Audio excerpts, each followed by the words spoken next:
नमस्कार दोस्तों, हमारे एक और नए वीडियो में आप सभी का स्वागत है। इस वीडियो में हम आपको सुनाएंगे आंवला नवमी की कहानी। अगर हमारे चैनल पर नए हैं तो चैनल को सबसे पहले सब्सक्राइब कर लीजिए और इस वीडियो को लाइक कर दीजिए। दोस्तों, एक समय की बात है, एक राजा था।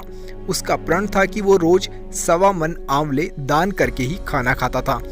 इससे उसका नाम आंवल्या राजा भी पड़ गया। एक दिन उसके बेटे बहू ने सोचा कि राजा इतने सारे आंवले रोजाना दान करते हैं, इस प्रकार तो एक दिन सारा खजाना ही खाली हो जाएगा। इसलिए बेटे ने राजा से कहा कि उसे इस तरह का दान करना बंद कर देना चाहिए। बेटे की बात सुनकर राजा को बहुत दुख हुआ और राजा रानी महल छोड़कर बियाबान जंगल में जाकर बैठ गए। राजा रानी आंवला दान नहीं कर पाए और प्रण के कारण कुछ भी नहीं खाया।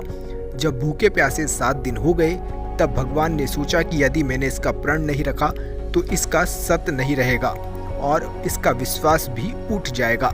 इसलिए भगवान ने जंगल में ही महल, राज्य और बाग बगीचे सब बना दिए और ढेरों आंवले के पेड़ भी लगा दिए। सुबह राजा रानी उठे तो देखा कि जंगल में उनके राज्य से भी दुगना राज्य बसा हुआ है। राजा रानी से कहने लगे कि सत मत छोड़े सुरमा सत छोड़िया पत जाए, सत की छोड़ी लक्ष्मी फेर मिलेगी आए। आओ नहा धोकर आंवले दान करें और भोजन करते हैं। राजा रानी ने आंवले दान करके खाना खाया और खुशी खुशी जंगल में रहने लगे।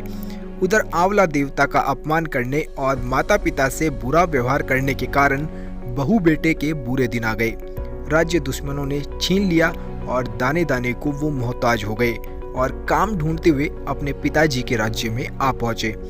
उनकी हालत इतने बिगड़े हुए थे कि पिता ने उन्हें बिना पहचाने ही काम पर रख लिया। बेटे बहू सोच भी नहीं सकते थे कि उनके माता पिता इतने बड़े राज्य के मालिक भी हो सकते हैं, सो उन्होंने भी अपने माता पिता को नहीं पहचाना। एक दिन बहू ने सास के बाल गूंथते समय उनकी पीठ पर मस्सा देखा। उसे ये सोचकर रोना आने लगा कि ऐसा मस्सा तो मेरी सास के भी था। हमने ये सोचकर उन्हें आंवले दान करने से रोका था कि हमारा धन नष्ट हो जाएगा। आज वो लोग न जाने कहाँ होंगे। ये सोचकर बहू को रोना आने लग गया और आंसू टपक टपक कर सास की पीठ पर गिरने लगे। रानी ने तुरंत पलटकर देखा और पूछा कि तुम क्यों रो रही हो। उसने बताया कि आपकी पीठ जैसा मस्सा मेरी सास की पीठ पर भी था।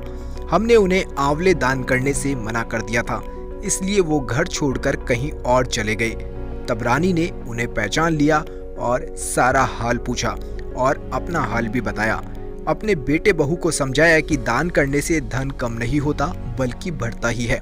बेटे बहू भी अब सुख से राजा रानी के साथ में ही रहने लगे। हे भगवान, जैसा राजा रानी का सत रखा वैसा सबका सत रखना, कहते सुनते सारे परिवार का सुख रखना।